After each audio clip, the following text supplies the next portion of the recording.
Hey guys. All right, chapter 12 now. When we left off with chapter 13, Chester had made amends with Mama. With Mama Bellini, he kind of smoothed things over by singing. He didn't really mean to at first, and then he started playing an Italian tune that Mama loved, and she said there's no way that you could have started the fire, that he could have started the fire, and Chester could stay, and Mario was relieved. So he also played some other melodies. He played some opera, and they were all just amazed at his talent and that he could actually do that, being a cricket. So today we kind of predicted that Mr. Smedley, or I did, that Mr. Smedley might be involved, and the title of chapter 12 is Mr. Smedley. So let's read. It was 2 o'clock in the morning. Chester Cricket's new manager, Tucker Mouse, was pacing up and down in front of the cricket cage. Harry Cat was lying on the shelf with his tail drooping over the edge, and Chester himself was relaxing in the matchbox. I have been giving the new situation my serious consideration, said Tucker Mouse solemnly. As a matter of fact, I couldn't think of anything else all day. The first thing to understand is Chester Cricket is a very talented person. Hear, hear, said Harry. Chester smiled at him. He was really an awfully nice person, Harry Cat was. The second thing is, talent is something rare and beautiful and precious, and it must not be allowed to go to waste. Tucker cleared his throat. And the third thing is, there might be, who could tell, a little money in it, maybe? I knew that was the bottom of it, said Harry. Now wait, please, Harry, please. Just listen a minute. Before you begin calling me a greedy rodent, said Tucker. He sat down beside Chester and Harry. The newsstand is doing lousy business, right? Right. If the Bellinis were happy, Mama Bellini wouldn't be always wanting to get rid of him, right? Right. She likes him today because he played her favorite song, but who could tell how she might like him tomorrow? And also, I'd like to help them because they've been so good to me, put in Chester Cricket. But naturally, said Tucker, and if a little bit of rewards of success should find its way into the drain pipe where lives an old and trusted friend of Chester, well, who is the worse for that? I still don't see how we can make any money, said Chester. I haven't worked out the details, said Tucker. But this I can tell you, New York is a place where the people are willing to pay for talent. So what's clear is Chester has got to learn more music. I personally prefer his own compositions. No offense, Chester. Oh, no, said Chester. I do myself. But the human beings, Tucker went on, being what human beings are, and who could blame them, would rather hear pieces written by themselves. But how am I going to learn new songs? Asked Chester. Easy as pie, said Tucker Mouse. He darted over to the radio, leaned all his weight on one of the dials, and snapped it on.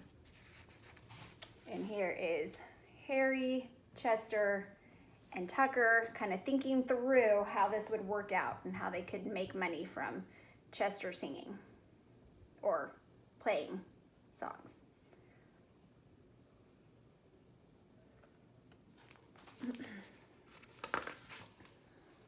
Not too loud, said Harry Cat. The people outside will get suspicious. Tucker twisted the dial until a steady, soft stream of music was coming out. Just play it by ear, he said to Chester. That was the beginning of Chester's formal musical education. On the night of the party, he had just been playing for fun, but now he seriously set out to learn some human music.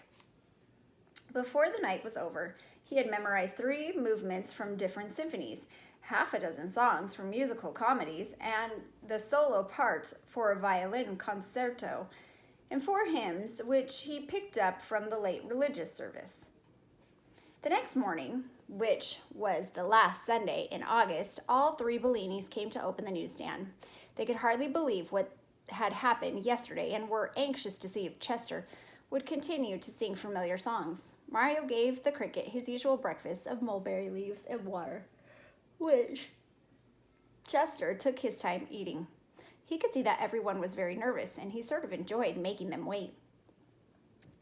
When breakfast was over, he had a good stretch and limbered his wings. Since it was Sunday, Chester thought it would be nice to start with a hymn, so he chose to open his concert with Rock of Ages. At the sound of the first notes, the face of Mama Bellini and Mario broke into smiles. They looked at each other and their eyes told how happy they were, but they didn't dare to speak a word. During the pause after Chester had finished Rock of Ages, Mr. Smedley came up to the newsstand to buy his monthly copy of Musical America. His umbrella, neatly folded, was hanging over his arm as usual. "Hey, Mr. Smedley, my cricket plays hymns," Mario blurted out even before the music teacher had a chance to say good morning. "And opera," said Papa. "And Italian songs," said Mama. "Well, well, well," said Mr. Smedley, who didn't believe a word, of course. "I see. We've all become very fond of our cricket. But aren't we letting our imaginations run away with us a bit?" "Oh, no," said Mario. "Just listen. He'll do it again." Chester took a sip of water and was ready to play some more. This time, however, instead of Rock of Ages, he launched into a stirring performance of Onward Christian Soldiers.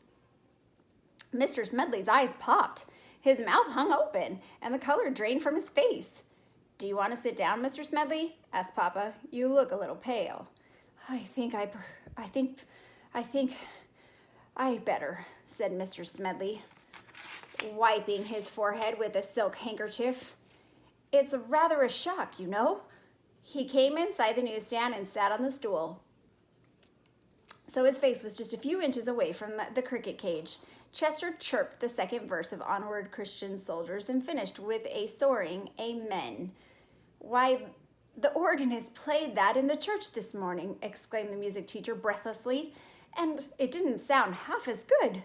Of course, the cricket isn't as loud as an organ, but what he lacks in volume, he makes up for in sweetness." "That was nothing," said Papa Bellini proudly. "You should hear him play Aida." "May I try an experiment?" asked Mr. Smedley. All the Bellinis said yes at once. The music teacher whistled the scale. Do, re, mi, fa, sol, la, ti, do. Chester fixed his legs, and as quickly as you could run your fingers up the strings of a harp, he had played the whole scale. Excuse me, Mr. Smedley took off his glasses. His eyes were moist. "He has absolute pitch," he said in a shaky voice. "I have only met one other person who did. She was a soprano named Arabella Hefflinger." Chester started to play again. He went through the other two hymns he learned, the Rosary and A Mighty Fortress is Our God, and then did a violin concerto. Naturally, he couldn't play it just as it was written without a whole orchestra to back him up. But he was magnificent, all things considered. And here is Mr. Smedley checking out Chester while he plays.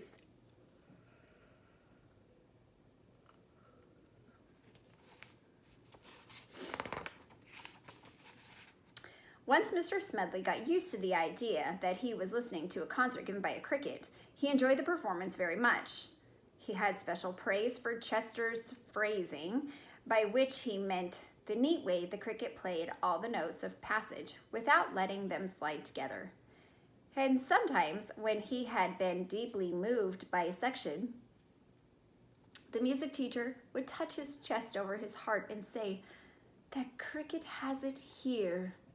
As Chester chirped his way through the program, a crowd collected around the newsstand. After each new piece, the people applauded and congratulated the Bellinis on their remarkable cricket. Mama and Papa were fit to burst with pride. Mario was very happy too, but of course, he had thought all summer that Chester was a very unusual person. When the playing was over, Mr. Smedley stood up and shook hands with Papa, Mama, and Mario. "I want to thank you for the most delightful hour I have ever spent," he said. "The whole world should know of this cricket."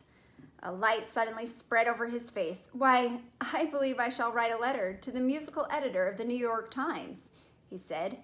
"They'd certainly be interested." And this is the letter Mr. Smedley wrote.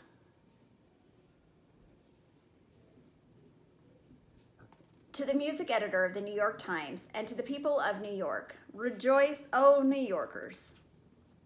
For a musical miracle has come to pass in our city, this very day, Sunday, August 28th, surely a day which will go down in musical history. It was my pleasure and privilege to be present at the most beautiful recital ever heard in a lifetime devoted to the sublime art. Music, that is. Being a musicologist myself, and having graduated with honors from a well-known local school of music, I feel I am qualified to judge such matters, and I say, without hesitation, that never have such strains been heard in New York before. But who was the artist? The eager music lover will ask. Was it perchance some new singer just lately arrived from a triumphant tour of the capitals of Europe? No, music lovers, it was not. Then was it some violinist who pressed his cheek with the love against his darling violin as he played? Wrong again, music lovers. Could it have been a pianist with sensitive, long fingers that drew magic sounds from the shiny ivory keys? Ah, music lovers, you will never guess. It was a cricket, a simple cricket, no longer than half my little finger, which is rather long because I play the piano, but a cricket that is able to chirp operatic, symphonic, and popular music. Am I wrong then in describing such an event as a miracle? And where is this extraordinary performer? Not in Carnegie Hall, music lovers, nor in the Metropolitan Opera House. You will find him in the newsstand run by the Bellini family in the subway station at Times Square. I urge, I implore every man, woman, and child who has music in his soul not to miss one of his illustrious, nay, his glorious concerts. Enchantedly yours, Horatio P. Smedley. P.S. I also give piano lessons. For more information, write to H.P. Smedley, 1578 West 63rd Street, New York, New York.